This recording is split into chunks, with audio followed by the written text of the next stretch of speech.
बिबट्या विहिरीत आढळला. 2 तासांच्या प्रयत्नांनंतर सुरक्षित जेरबंद. नेर तालुक्यातील बांधगाव शेतशिवारातील घटना. नेर तालुक्यातील बांधगाव शेतशिवारात शिकारीच्या शोधात फिरत असताना विहिरीत पडलेल्या बिबट्याला वनविभाग व मानद वन्यजीव रक्षक पथकाने तब्बल 2 तासांच्या शर्थीच्या प्रयत्नांनंतर सुरक्षितरित्या जेरबंद केले. ही घटना आज बुधवारी सकाळी उघडकीस आली. मिळालेल्या माहितीनुसार चिकणी बांधगाव परिसरातील शेतकरी रमेश राठोड यांच्या शेतातील विहिरीत बिबट्या पडला होता. सकाळी शेतात पाणी देण्यासाठी गेलेल्या रमेश राठोड यांना विहिरीतून बिबट्याची गर्जना ऐकू आली. त्यांनी विहिरीत पाहिले असता बिबट्या दिसून आला. त्यांनी तात्काळ ग्रामस्थ व वनविभागाला माहिती दिली.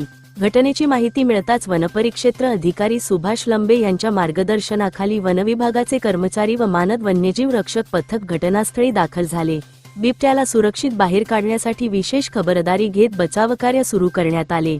या मोहिमेत मानद वन्यजीव रक्षक श्याम जोशी, अनिकेत गवांदे, योगेश मारबते, केतन पिल्लारे, शिवण भट, कामेश भुयर, झुलेश मेश्राम तसेच वाहनचालक संजय माहुरकर, शुभम चव्हाण यांच्यासह वनविभागाचे अनिल मोहड, सुनील लोहकरे, पंकज ताटे आणि वनरक्षक पवन नाटकर, रोशन बागडे, भास्कर काळे, चेतन झंजाळ, प्रतिभा अहिर, आरती देशमुख, चंदा बागडे, जया कुतरमारे, अशोक कदम, हरिचंद राठोड, सचिन देशमुख, विनोद आठवले यांनी सहभाग घेतला.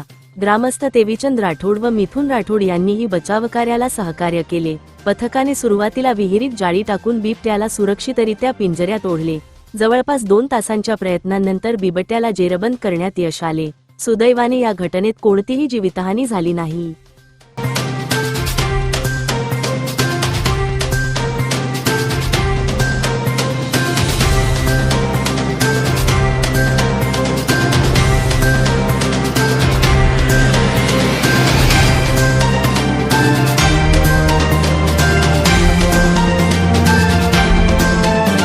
बातम्यांशी अपडेट राहण्याकरिता आजच आमच्या चॅनलला सबस्क्राईब करा आणि बेल आयकॉनवर क्लिक करा.